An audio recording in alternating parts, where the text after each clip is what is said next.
Ser podcast.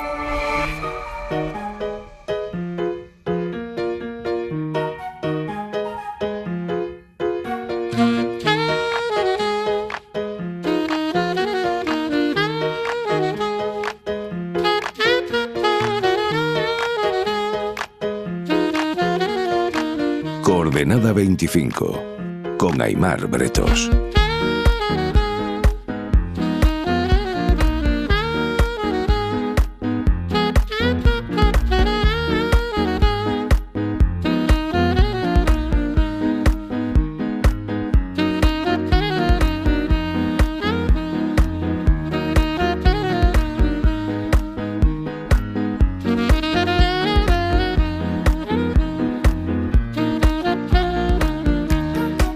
Enric, Juliana, buenas noches.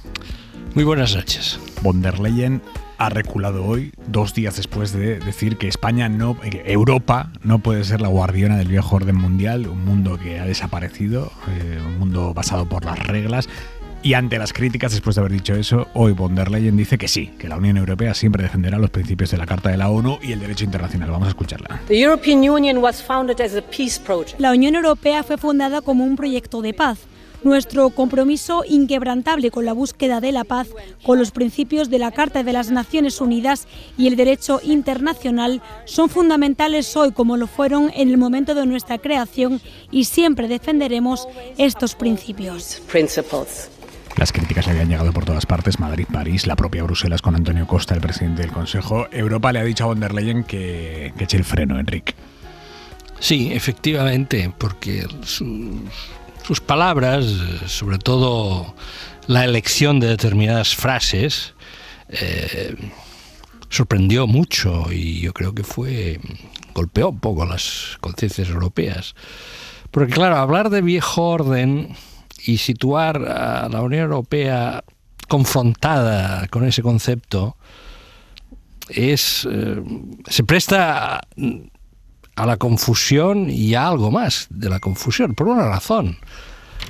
Porque la Unión Europea, si nos fijamos bien, es una de las máximas expresiones de eso que algunos ahora quieren llamar, incluso en tonos despectivos, el viejo orden. Si un determinado orden político se va a la papelera de la historia, la Unión Europea le acompañará. Por una razón, porque la Unión Europea se funda primero como Comunidad Económica del Carbón y el Acero, después como Comunidad Económica Europea y ahora como Unión Europea, se funda sobre una serie de valores que, si no siguen vigentes, el artefacto deja de tener sentido. Y estos valores, en primer lugar, eran evitar la guerra en Europa, evitar reproducir lo que pasó en la Primera y la Segunda Guerra Mundial y de alguna manera, y este es el punto más sensible, pienso en estos momentos, establecer un control sobre Alemania. Establecer un control sobre Alemania que en aquellos momentos iniciales se interpretaba como un control del rearme alemán.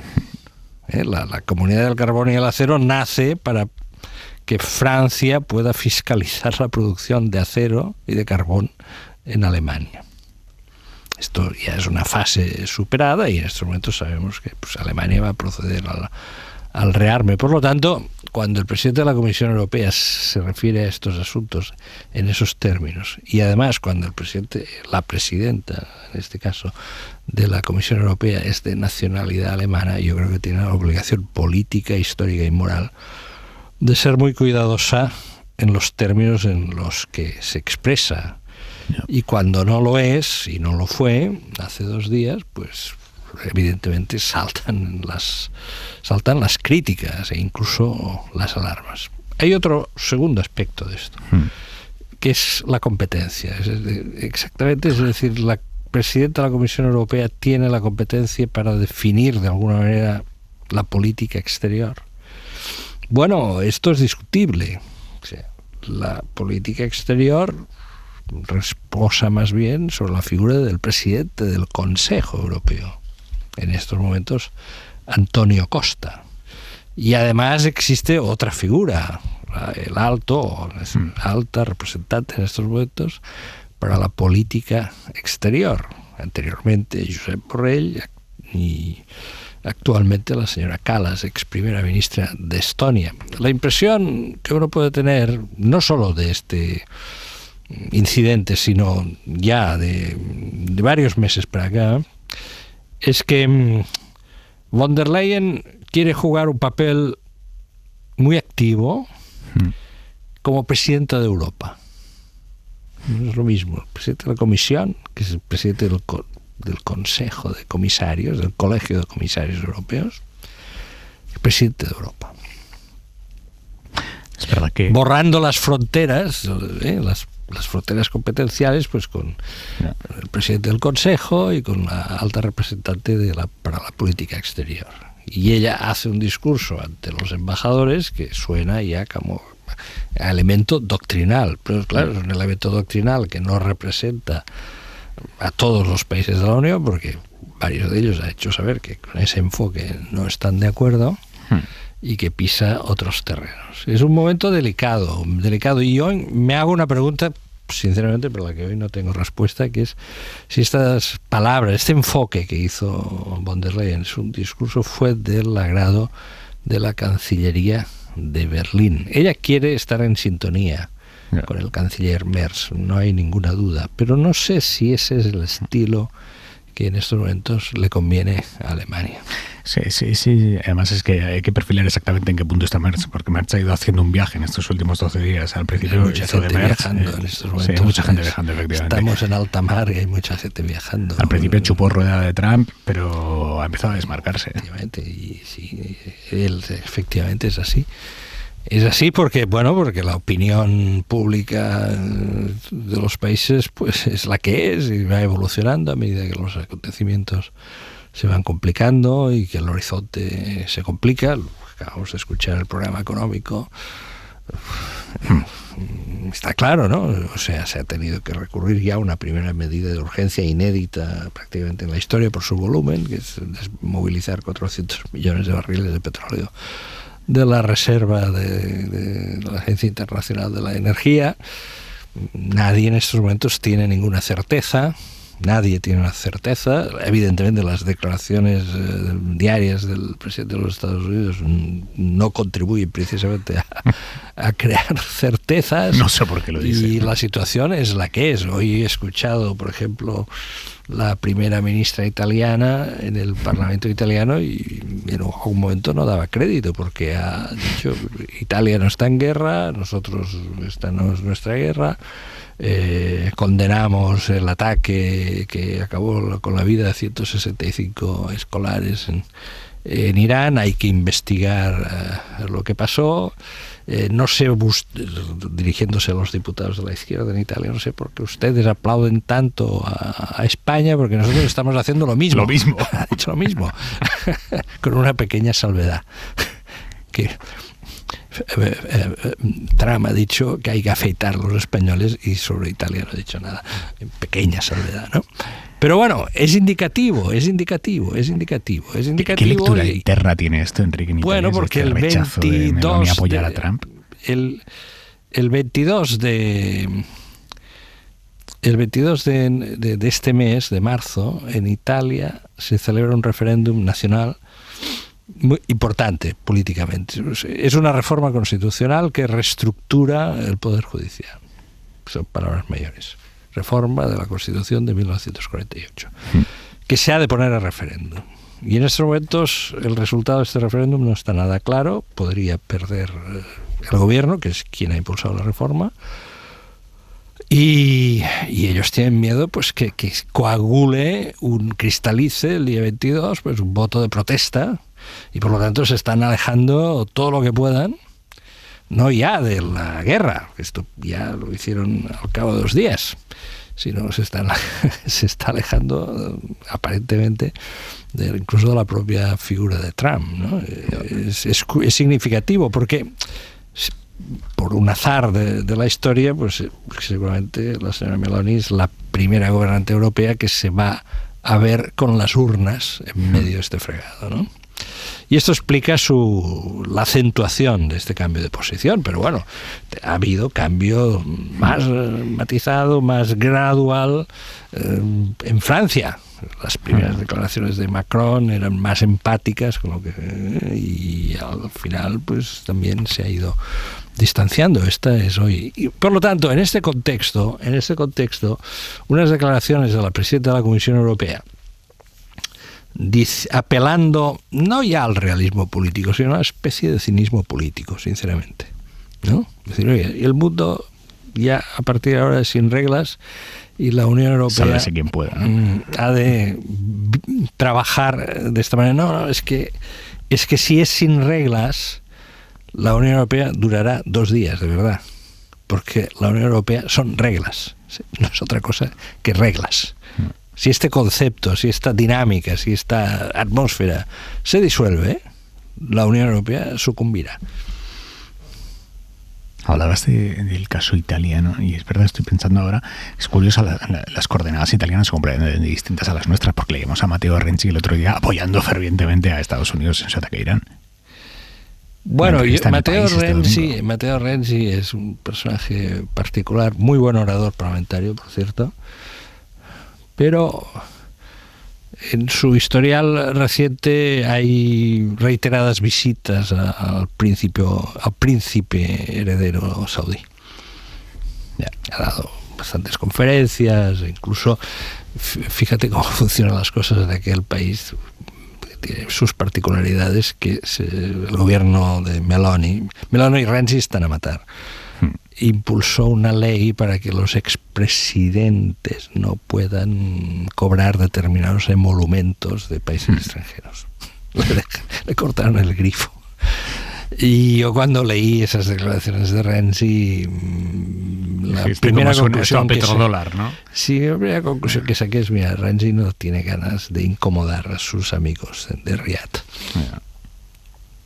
Puede que sea, además de esa circunstancia, que esa sea su convicción, pero este es un dato que necesariamente hay que tener en cuenta. Enrique, escucha conmigo. Aznar hoy, justo hoy, el día en que se cumplen 22 años de los atentados yihadistas del 11M, Aznar le pide al gobierno que coopere con Estados Unidos en Oriente Próximo. Escucha. Yo creo que está más que justificado que se intente cambiar un régimen que altera completamente las reglas internacionales, que no las respeta y que además constituye una amenaza para la estabilidad, para la paz y para la seguridad mundial. Y un país como España, en mi opinión, pues debería estar al lado de los aliados, de sus aliados, y no al lado de nuestros enemigos o de nuestros adversarios. Él sabe mucho de estar al lado de los aliados. Bien, Aznar se distingue por algo constante.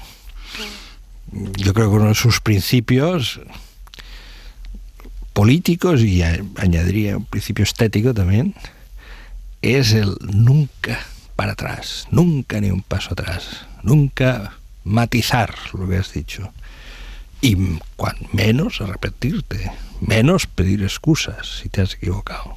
Esto es una señal en el código aznariano, esto es una señal de debilidad que un líder de la derecha española no se puede permitir, porque si muestra debilidad, está perdido. Este es su concepto. Este concepto Aznar tiene una ventaja para interpretarlo, que es perfectamente previsible, que su pensamiento se basa en 3-4 principios inamovibles y que siempre se van reiterando. Él, por ejemplo, se ha negado nunca a admitir que la historia de las armas de destrucción masiva en Irak era una trola gigantesca. No quiere admitir, porque piensa que si el día que admites un error, el día que admites que te has podido equivocar, estás enviando una señal de debilidad. Y cuando se envían señales de debilidad se acaba perdiendo. Este es su esquema. Y ahora está pasando lo mismo, ¿no? Porque fijémonos bien, pues que como el Partido Popular también, Génova ha intentado estos días ir modulando la posición. Al final de la semana pasada, pues Alberto Núñez Feijóo ya decía, no, yo estoy por la paz, la guerra se debe debe concluir. Hay que decir que él había introducido siempre en las últimas semanas la palabra contención en sus discursos, es decir, Feijóo lleva semanas trabajando para no ser identificado como belicista. No, pues no le hemos visto enfrentarse a la administración americana, pero intenta, en el uso de las palabras, en la selección de los adjetivos, aparecer como belicista. Ayer fue el presidente de la Junta de Galicia, que no tiene elecciones por delante, que está en una fase, digamos, de tranquilidad política, con mayoría absoluta en Galicia, interviniendo en el debate público nacional, algo que Alfonso Rueda no suele hacer, y marcando distancias con Isabel Díaz Ayuso. El candidato que se juega el tipo en las elecciones del domingo en Castilla y León por parte del Partido Popular también se ha desmarcado, ¿no? Pero bueno, ante todo ello, esta es la estrategia genovesa para entendernos, pero luego Aznar estas ondulaciones no las admite. Y Vox, Enrique, Vox, es que es muy llamativo. Ayer escuchábamos a Abascal intentando justificar de alguna manera lo que está haciendo Trump, a pesar de las consecuencias económicas que eso va a tener también sobre los votantes de Vox, como del resto de los mortales. Vox, curiosamente, es que Vox es un sujeto político en estos momentos muy particular. Tiene alrededor entre el 18 y el 20% del voto. Vamos a ver qué pasa este domingo en Castilla y León. Será interesante ver el resultado de Vox allí. Están en el 17, están altos. No, subir mucho más no les será fácil. Vamos a ver cuál es el resultado que obtienen. Pero Vox en este momento se halla en un punto que se ha convertido en el canalizador, en el catalizador de una onda de malestar social, de irascibilidad de un sector de la opinión pública española, en parte alimentado por el PP, pero que el PP no es capaz de recoger. Hay momentos al día, esto es como el sistema eléctrico, pues hay momentos al día en que el PP trabaja para Vox. Es gratis. Se pone en marcha los molinos, ¿no? Y toda la energía que se produce se va a parar a Vox sin que estos tengan que pagar nada. Es gratis. Es así, es equivalente a una parte del propio sistema eléctrico. Trabajan para Vox. Entonces puesto que trabajan para ellos, no tienen necesidad de mover sus aspas del molino todas las horas del día. Y por lo tanto dan menos explicaciones. No, o sea, Abascal habla poco en el Parlamento, habla lo mínimo. La sesión de control cuando le toca, desaparece, es algo pensado, él quiere significar ante sus votantes de que él se siente no solo distante del gobierno, sino de la propia institución parlamentaria. Es su mensaje, ¿no? Y por lo tanto no se afana a dar explicaciones, a argumentar, no, es que esto lo apoyamos por este motivo. No. Ellos, el grupo dirigente de Vox, lo que está es explotando la renta de situación, insisto, en parte alimentada por el Partido Popular. Ahora tienen un problema interno que yo creo que les puede haber alterado un poco. Veremos el domingo qué pasa en Castilla y León. Pero es curioso, no entran a fondo en la discusión. Ellos son lo que son, la gente sus seguidores lo tienen perfectamente identificados, y a diferencia de lo que han hecho otros partidos de la extrema derecha europea, no han querido nunca criticar a Trump. Su apuesta es esa, y además hay otra cosa que hemos de tener en cuenta. Su apuesta es esa, y su apuesta tiene un objetivo muy importante, no solo dar la razón a Trump, no solo caer bien a Trump, al movimiento MAGA, no es solo eso, no. Latinoamérica se están produciendo cambios en el gobierno, y ha jurado el cargo el nuevo presidente de Chile, por ejemplo, y Vox quiere ser el canal especial de comunicación de la derecha española con la nueva derecha latinoamericana. Enrique, terminamos. Por cierto, desde hoy ya sí se puede comprar en librerías tu nuevo libro, junto a Esteban Hernández, Viaje a un nuevo mundo, con la editorial ARPA. ¿Por qué deberíamos leerlo, Enrique? yo sugiero con un lápiz para subrayar algunas. Es una aproximación a todo lo que está ocurriendo, no en términos de oráculo, ¿no? Es imposible esto, ni siquiera nos lo hemos planteado, ¿no? O sea, no se trata de intentar adivinar lo que pasará de este año no, se trata de hacer una reflexión desde varios ángulos de cuáles son los factores que en estos momentos conforman esta época. No hemos querido ponerle un titular tenebroso, porque ya todo es bastante tenebroso, la percepción que tenemos de la realidad hoy es un poco tenebrosa. Es viaje a un nuevo mundo al que hemos de ir con ánimo de salir lo mejor parados posibles.